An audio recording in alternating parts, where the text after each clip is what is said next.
Hello and welcome to the 140th episode of the Stratcast, and I'm delighted to be joined by Shaun Connolly again to speak about a win. Shaun, we're getting used to this, aren't we? Think we're getting spoiled at this stage. I think we're getting spoiled at this stage, so we are. But what a win! What a win! Fantastic result. If you can't be happy with that, this game in for you. Yeah, before the game, right, at Eden Road against Leeds, you're thinking build up.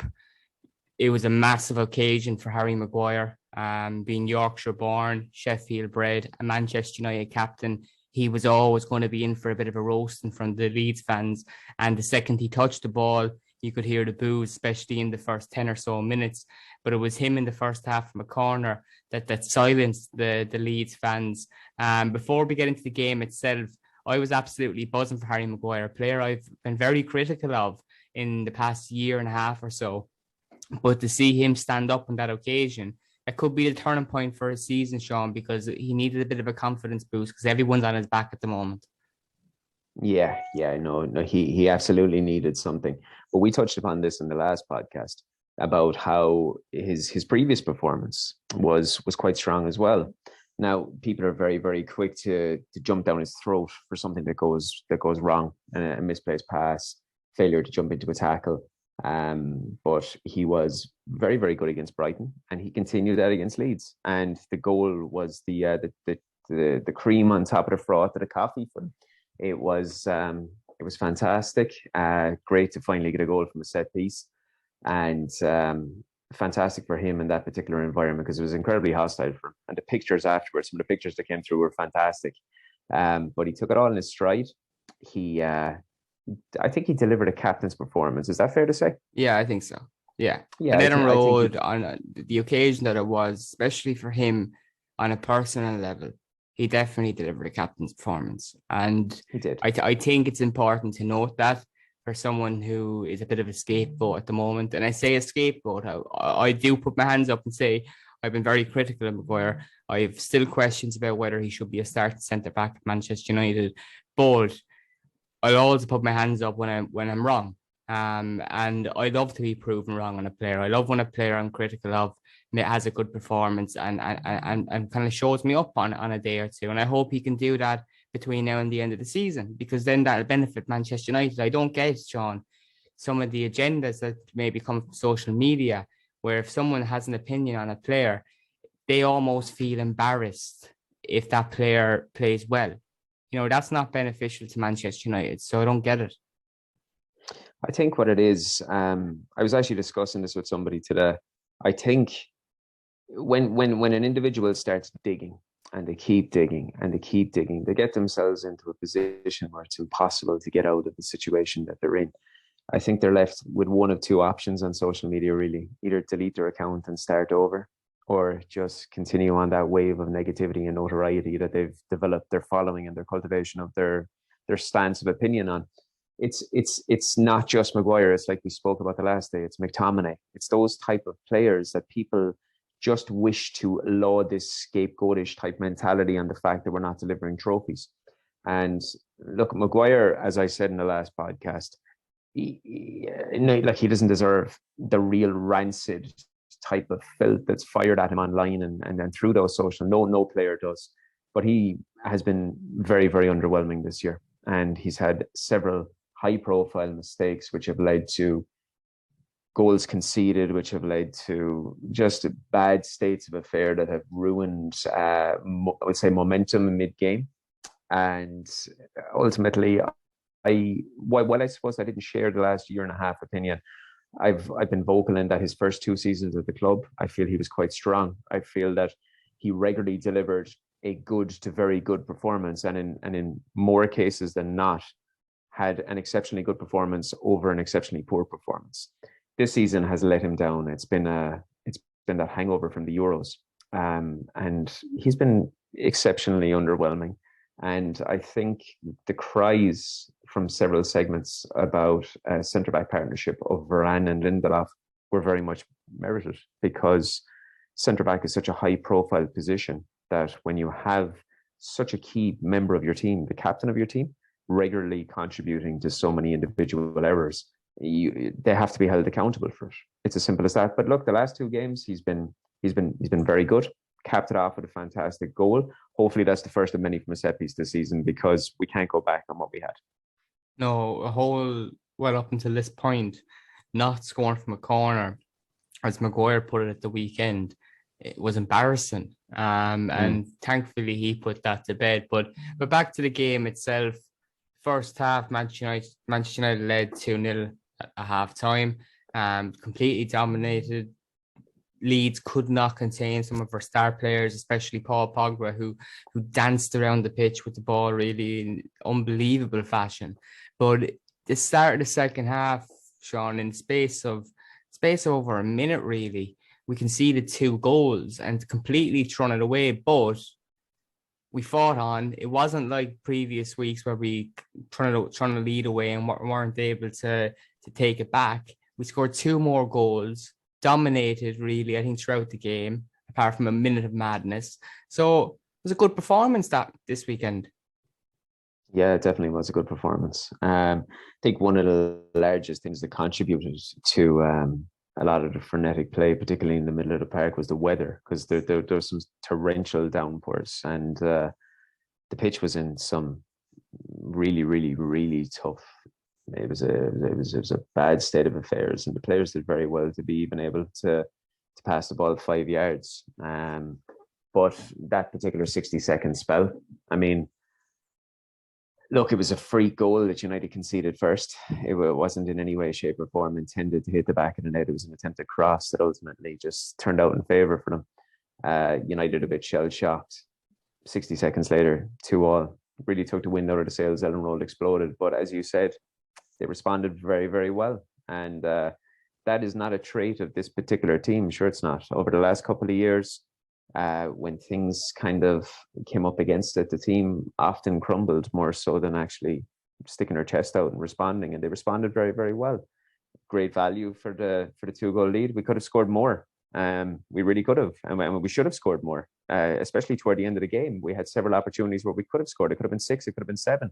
So look, it was a very enjoyable performance. It was a good game of football. And I'm very happy for several individuals, particularly Maguire. Just on the pitch, I actually want to give the staff at Ellen Road some credit, because although the conditions were really, really tricky, like if you look back, say in the 90s and earlier, if it was that conditions midway through a season or beyond, the pitch would be fucking like a swamp. And in fairness, it wasn't. It wasn't really mucky. It was just bad conditions. The ball was really heavy on the surface, but it arguably made for a more intense encounter, especially in the second half, when Manchester United played arguably some better football, more decisive football. And there was tackles flying in. Scott McTominay was in the wars, but came out stronger. One of the listeners last week, Dave, asked whether we'd speak more about Scott McTominay, but I think he deserves a bit of a mention because it was a real warrior-like performance. I don't think some of his play was necessarily out of this world, but he had a presence. He had a very key role in that win, and he deserves an awful lot of credit for what he did against Leeds. Oh, of course he does. Of course he does. Right? I could go blue in the face talking about that fella. He does not get the credit he deserves, and I say it week in, week out. People look at Scott McTominay and think he should be Paul Scholes. You know, people look at Scott McTominay and think he should be any sort of different class of footballer. Scott McTominay is Scott McTominay, and it's not. Scott doesn't have to be the greatest passer in the league. He doesn't have to be the I suppose the best box to box. What Scott needs to do is Scott needs to be the type of player that wears his heart on his sleeve. Like, he gives 110% every single game. He's not afraid to put his body on the line. He's that drive in the center of the park where, like Keno previously spoke about it, that, you know, if things aren't going your way, you know, some days you might just go in and kick a player, you know, just to make yourself feel better. And I love that, because that's just typical Roy Keane. And McTominay just throws his body around. He was probably lucky to stay on the pitch maybe a couple of times, but we'll let him away with that because he really, really just he gave it all. He put his body on the line. He put in a Warriors performance, and I'm glad he started to get some of the recognition that he deserves. Look, very similar to Maguire. There's plenty of people that have just dug too far down that are unwilling to turn around and give any sort of positive notes about it. But it was a very good performance for what it was, definitely. And do you think that this will put Leeds in a real relegation scrap? Because, of course, this week they play, I believe, Liverpool and Tottenham. And at the moment, they're just basically sailing above that scrap. I think there's only a few points really in it. So it'd be interesting to see. And one of the things that I said going into the game was I wanted to contribute to that. I wanted to contribute to the fact that we could put Leeds in the shit. And right now, looking at the bottom of the table, there's been a few surprising results in the past few weeks. And even at the weekend, you had Brighton losing 3-0 to Burnley. That was a real shock. And you have Everton down there now. You have Newcastle kind of pulling away from it. Do you think Leeds could be in a bit of bother? Without question, they're in a bit of bother, yeah. Without question there. And the run of games that they have coming for them, I'd imagine the likes of Liverpool are licking their lips at building up their goal difference because it's a type of, like their style of play. They just don't seem to learn. They go man for man, and it doesn't work for them. But this is one of the most highly rated coaches in England we're talking about, right? Who since he's come to England has been lapped up as this genius, right? And I respect that he took Leeds from down below and brought them to the Premier League after years trying to do so and playing a special brand of football, a brave brand of football, I call it. But since they've been in the Premier League, I call them more naive than else. At the start, their football was kind of surprising people, but people quickly copped onto it. But they still don't change their way. They could find themselves in a relegation scrap. And is Marcelo Bielsa really going to stick with that style of play at the end of the season if they're fighting for safety? It doesn't look like he's planning on changing anytime soon, does it? It's crazy. It's crazy. I mean, we have put so many goals past them in the last 2 years, and I mean, you know, like the logical part of you wants to see them go down and wait another 17, 18 years to be able to come back up and have the FA Cup final where they get beat 4-2 again. But then the other part of you is looking and saying you kind of want them to stay up so as you can put another 5 goals past them next year. You know, and that's the way it is because. I really it's a funny one because with Bielsa and their team, they receive so many plaudits for playing this brand of football that's supposed to be, you know, this attractive, brilliant, fair play to them, patting them on the back, but you're patting them on the back for shipping 4 or 5 goals every week. And I think Gary Neville has been the only one consistent on Leeds, to be fair to him. He's nothing but if he's not consistent though, isn't he? Yeah, but he's been saying it even last season that they can't keep doing this. And like a year down the line from where they were at to be in a relegation scrap is a massive downfall. Oh yeah, it's a huge downfall. But if you look at their squad and look at their squad for what it is, you've got a couple of really, really good standout players there. Like Rafinha is a fantastic talent. And evidently, when we speak about our own situation where there's certain players maybe having loggerheads with various different members of the background team, it's pretty publicized at the moment that Bielsa and Rafinha are not on the best of terms. Now, he's arguably their best player, and it was quite a surprise that he was left on the bench for the start of that game against us the last Pleasant day. surprise. It was a pleasant surprise. But when you look at that squad, man for man, the vast majority of that squad is a championship level team. And I'm not doing that to be ultimately disrespectful to these. I'm just being realistic about it.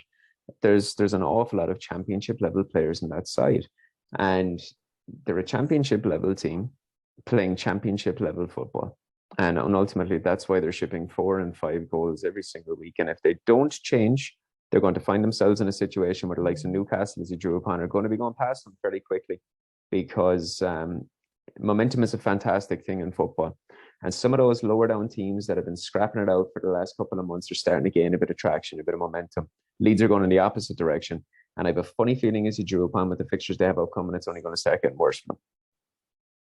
Fingers crossed, because after that incident, especially after that incident at the weekend, where Sky Sports praised the fantastic atmosphere that enrolled at the beginning of the game, only for them to throw coins at a 19-year-old, Ethan Alanga.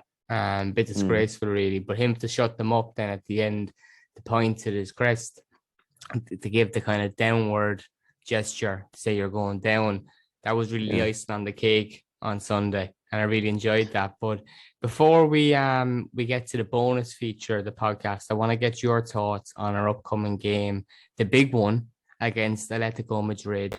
For the next 20 minutes or so, after myself and Shaun preview the game, we have a conversation with Alan Feehely, the editor of Football Espana, and he gives us a bit of an insight as to what's going on at Atletico Madrid, because, as he puts it, it's a bit of a crisis there at the moment. They're the reigning champions of a league, but they will not be winning it this season, and they're kind of banking on their run in the Champions League to end their season on a high. Does that sound familiar? It does. Shaun, how are you feeling going into the game? Well, I suppose, look, we come off the back of 2 wins, and that has to breed that momentum that I'm speaking about. I mean, Atletico, they're missing a few players. They're going through a difficult period this season themselves, but you cannot write off a team like that. You can't write off a manager like that. It's a bit of an unknown at the moment, because, I mean, I wouldn't be disregarding Atletico. They're going through a difficult period. They're missing several key players. Ultimately, on paper, you'd put us down as favourites for this, but that is going to be a difficult game, particularly travelling to that particular stadium. I suppose if I had to, I'd say I'm more confident than not, but I don't think it's going to be any sort of a straightforward game at all. There's going to be lots of twists in it. But to be honest with you, I'm just looking forward to it. This is what it's all about, playing these big names in the knockout stages of the Champions League, and I can't wait for it. I really am. No really disrespect to Granada, who I enjoyed coming up against, because there's a bit of a background story there. I knew that their one of their media officers was a Manchester United fan from Manchester, and he'd worked out there for the last 7 or 10 years. So when I seen that draw last year in the Europa League, there was a bit of a background story, which I enjoyed. But no disrespect to Granada.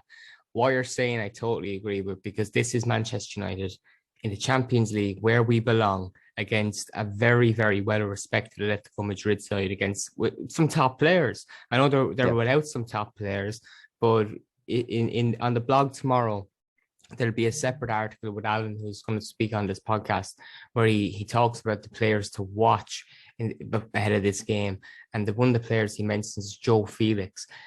He's a player that was linked with Manchester United in the past, a Portugal international, has spoken previously about coming up against Bruno Fernandes, Cristiano Ronaldo and Diego Dallo at Old Trafford, and looking forward to that occasion. But I am really looking forward to this, Shaun. This is what football is about when you follow a club like Manchester United. It's about these Champions League nights, coming up against the best teams, seeing how you fare out, because it's a cup competition. It's a bit different this year, of course. There's no away goals. It's going to be interesting to see tactically how Diego Simeone sets up, because, as Alan mentions to us, it's more of an attacking Atletico Madrid side. It's not really as defensive as we've seen in previous years.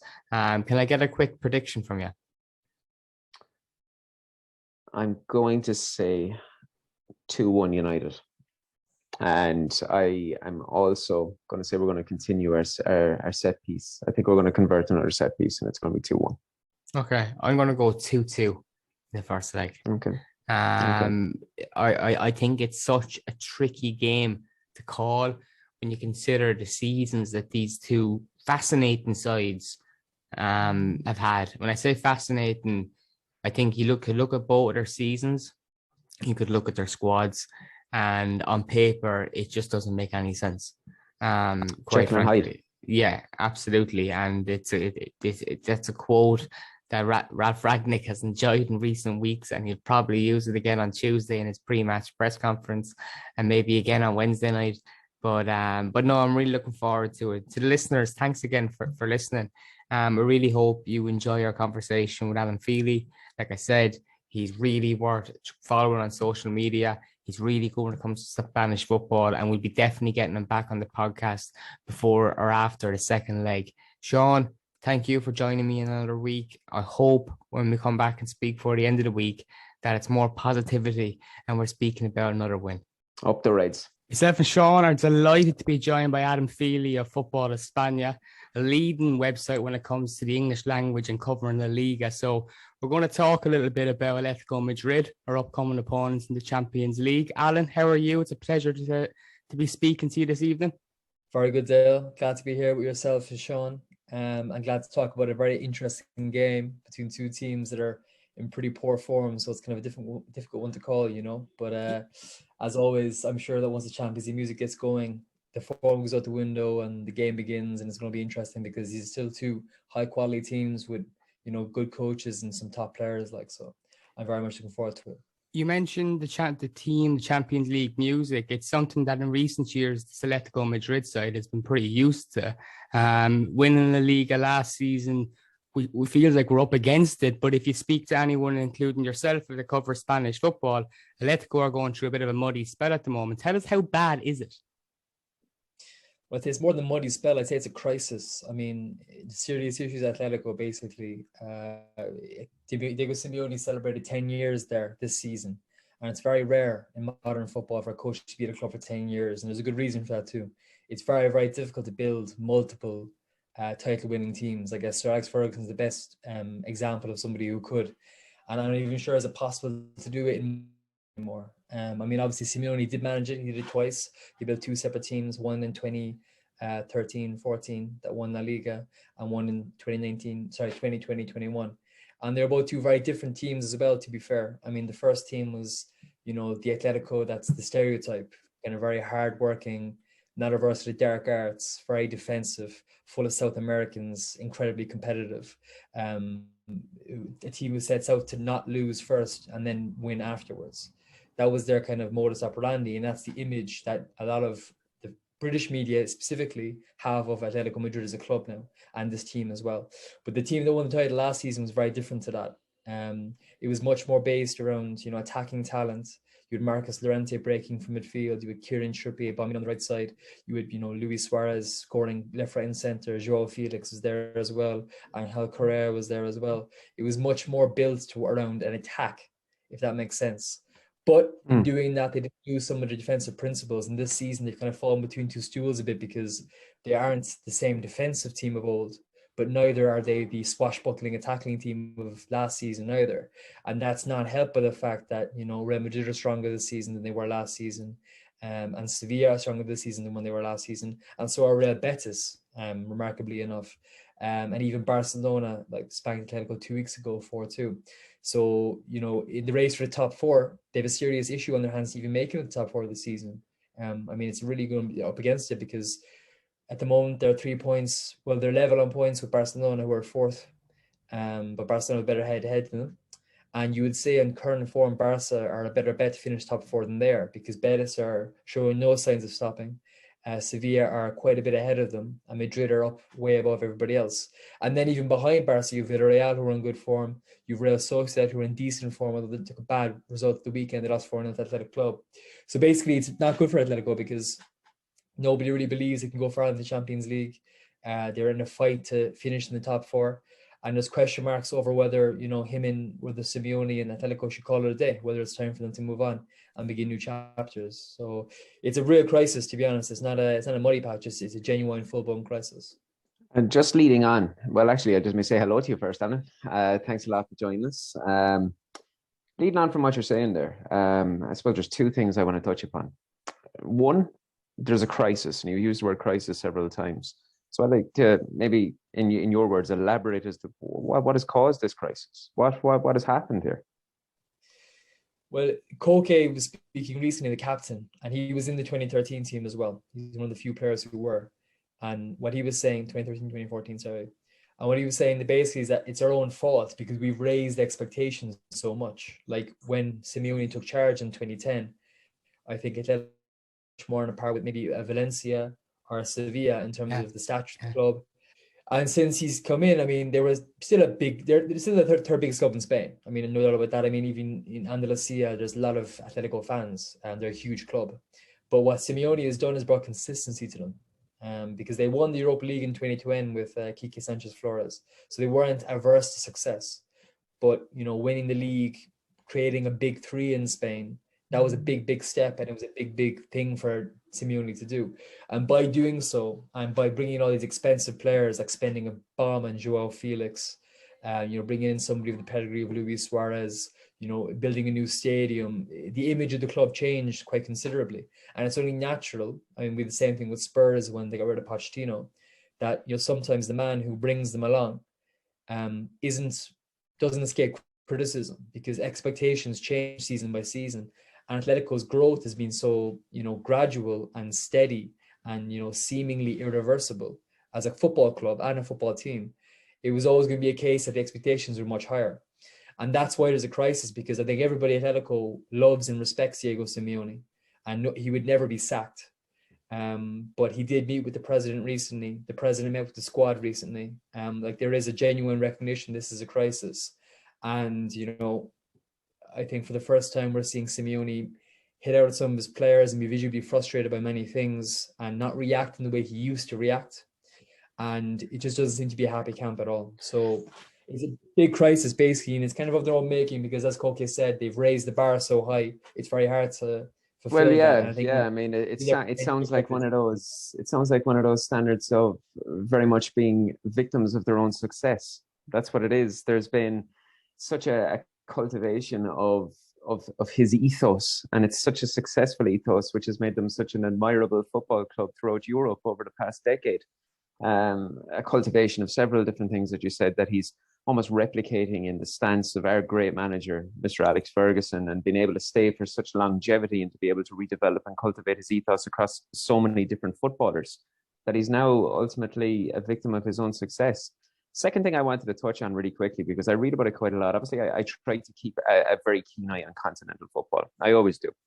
But you see so much and you read so much in social media now about how the Spanish league is declining. And when I read this, I can't help but feel that it's just nonsensical, because you've touched upon it yourself. You always have Real Madrid, who have improved on last season, Barca, who have got into the fourth place, Atletico, who, even though they're going through a slump, are still Atletico Madrid. But you now have the likes of Real Betis coming forward. And there's almost an emergence of a younger group of footballers in Spain. Yeah, I think, obviously the top two, Madrid and Barca, have declined because, at the beginning of the decade, they were on a different level to everybody else completely. They're the best footballers in the world. If you look at the Ballon d'Or winners in the last decade, almost all of them are from Barca or Real Madrid, even though obviously Messi won it last season, being from PSG technically. So that was the standard that it was there. It was, the biggest names in football were there. The best coaches were there. Jose Mourinho and Pep Guardiola were battling it out. Whereas now the momentum has changed, and the best coaches are in England, and the best players in England too, to be honest with you, are in France, So there's that elite level has dropped off a bit, and Barca and Madrid aren't doing it, and they can't compete with the likes of PSG or Manchester City or Chelsea or Liverpool in the way they used to be able to, and Bayern Munich as well. So that's definitely dropped off the elite level. But you're right. I think there is the middle pack of clubs that have improved, like the likes of Real Betis, the likes of Sevilla, Real Sociedad, Villarreal. These are very good clubs who are intelligently run and built in a sustainable way, and they're producing very, very good footballers. And there is a huge number of Spanish footballers coming through that are of very high quality. Now, the problem is a lot of English clubs are coming in and taking them away once they begin to make a name for themselves, as we've seen in various instances in the recent past. But I think, the league has declined in the top level, but the middle is still quite strong. But the reality is it's streets behind the Premier League in terms of commercial strength, in terms of attendances, in terms of the way the league is packaged and sold all over the world. And it doesn't seem to be something that's going to, abate anytime soon. But that's not a Spanish problem. That's the same in Italy. That's the same in France. That's the same in Germany. It's just that Spain were the best league in the world until quite recently. And now that they're not, it's more pronounced. But I mean, I read Joe Cole this morning saying that France is 1,000,000 times better than Spain. It's clearly a better league, which I think is a bit over the top as well. Like, I think that Spain's decline isn't that bad, but I think you're spot on in terms of the middle clubs are still quite strong, but the top clubs have dropped off a bit, and that's why there's maybe a bit of an emotional reaction, you could say, from both parties. Adam, just before we touch back on the game itself on Wednesday night between Atletico and Manchester United, you touched on there being a crisis, and I just want to pick away at that again for a second, because at Manchester United, things are not the best. There's lots of reports of unhappiness in the dressing room with constant speculation and players literally who will point the finger in every direction but at themselves. I just wanted to know, with the results so bad at Atletico this year, and as someone who covers the media in Spain and what they're reporting there, what's going on at Atletico that way? If results are they blaming the manager? Is there toxic people in the dressing room leaking stuff, or is that just happening at Manchester United? Well, as far as I know, there's been no complaints by the players that the training finishes after dark. That's one thing I've not heard from Atletico. But no, I think there's a few things there. I think that first of all, Atletico doesn't have the media interest that United does. Like every single twist of United is covered in detail. Whereas in Spain, I mean, you have the four main dailies: you've Marca, Diario AS, Diario Sport, and Mundo Deportivo, and they are focused, almost exclusively on Real Madrid and Barcelona. That's 90% of their content. And you have to realize that there is a bit of a crisis going on at both of those clubs at the moment as well. I mean, obviously in different ways, in different fashions. The PSG game, for instance, has caused a lot of introspection on Real Madrid's part. They're desperate for Kylian Mbappe to come, and they're kind of really needing to come, to be honest with you. Barcelona obviously had the Koeman incident and Lionel Messi leaving, and they've been underperforming. So there has been a bit of, tumultuous waters, you could say, there as well. So that's been the dominance of most of the coverage, of Spanish football in Spain. And that's the way it is here. But regarding specific things coming out, not to the same extent. There is murmurs that the players are, a bit unhappy with the coach in some ways, but they're not briefing against the media or anything like that. There was one incident when Luis Suarez was taken off. I think when they were drawing a game against a lower in the table team, and he was seen mouthing, always the same. This is, I can't curse, can I? You can. Oh yeah, you can. Yeah. Always the same shit. The son of a bitch. Always the same shit. Okay. And like that was kind of taken as, heat of the moment, whatever. And Luis Suarez is a hyper competitor, and so is Diego Simeone, and he cultivates that atmosphere in the dressing room. But it didn't look good. And then I would say the most high profile thing is the Joao Felix thing, because there was an incident early in the season where Felix scored a goal, and then was kind of saying "Calla la boca," like shut your mouth. And he said that he was talking to Renan Lodi, because Renan Lodi, who is a Brazilian teammate of his, they speak Portuguese together, and they're very good friends. There's a kind of a Portuguese clique there. And he was saying that it was a joke because Lodi was saying, "We're not scoring any goals." So he was saying it to him, but everyone thinks he's saying it to Simeone. And then also recent thing where Felix had an interview with Sid Lowe, actually, of The Guardian. No, of Dermot Corrigan of The Athletic, sorry. And he basically said, we all know what the problem is, and we're just trying to fix it. And then Simeone was saying, well, if he knows what the problem is, he can come and tell me. Like, there's quite clearly personal animosity between the two of them, specifically because Joao was a very high-profile, big character, and he's kind of maybe the one who's not being played in the way that he would like to be played by Simeone.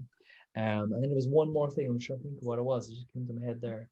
Oh, and then there was also this thing of cliques in the dressing room, which is kind of a typical crisis club. We've got a bit of that, yeah.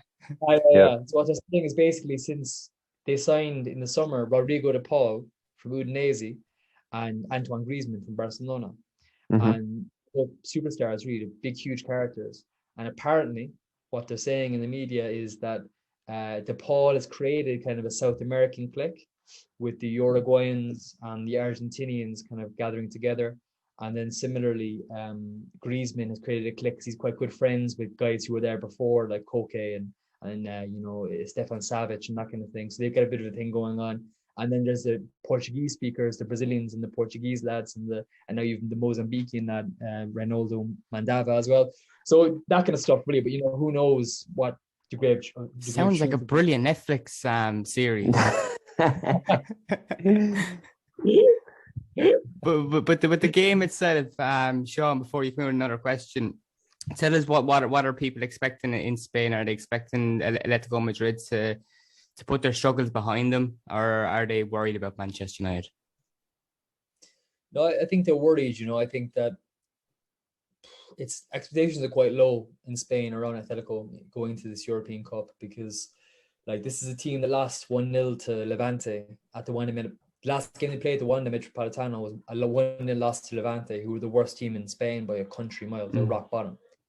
And they beat Osasuna 3-0 at the weekend, which is a good, strong result away at El Sadar. But then similarly, last weekend, they beat Getafe 4-3 in this crazy back and forth game.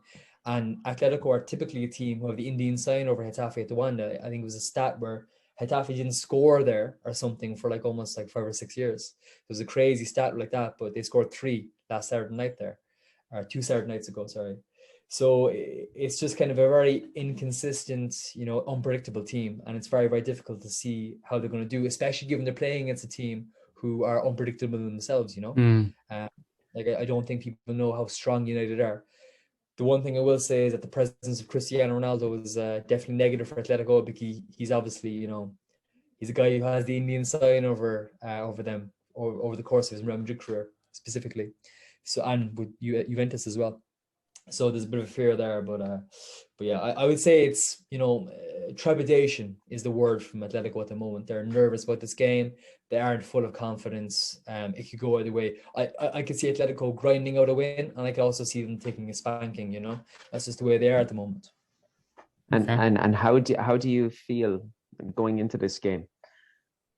From the offset, how is he going to approach it? Is he going to be approaching it, do you think, with caution because he's unsure of how Ranić is going to set up and in trying to deliver? Is he going to go for it? Is he going to be apprehensive? How do you feel he's going to line up? Well, it's difficult to guess. I mean, the fact that there's no more away goals kind of changes the way teams approach these games, I think. But like there's been reports that he's been training with 3 at the back this week in training for the game. And he's playing mainly 4-4-2 this season. He actually switched to 3-5-2 last season to get the best out of Kieran Trippier, because he really liked Kieran Trippier's offensive talents, and with Yannick Carrasco on the other flank, it was quite a prodigious partnership, you could say, and it was key to their success because it freed space for the midfield runners and also for the strikers. But they've been playing mainly 4-4-2 this season, but rumor has it they'll switch to a 3.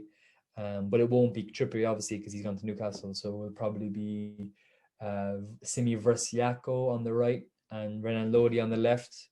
I think Jan Oblak in goal. Felipe has come back centre back, and he's not in good form this season. Stefan Savic will be beside him, and then beside him would be Reynaldo Mandava, who they just signed from Lille this January transfer window. He's a good player. And then the midfield 3 will probably be Jeffrey Kondogbia, Marcus Llorente, not Thomas Lemar, and who's your player again? Jeffrey Kondogbia, Marcus Llorente, and Hector Herrera, who's just come back in. And then I would reckon that it would be Angel Carrera and Joao Felix starting up front. But they're missing players because Suarez isn't fully fit. He can't start these games anymore. He's not able to do enough running. He's having the worst season of his career, even if he can still score lethal goals. Koke is a doubt. Rodrigo de Paul is a doubt. Yannick Carrasco is suspended, isn't he? Suspended. Thomas Lemar is a doubt. So, they're missing players too, important players.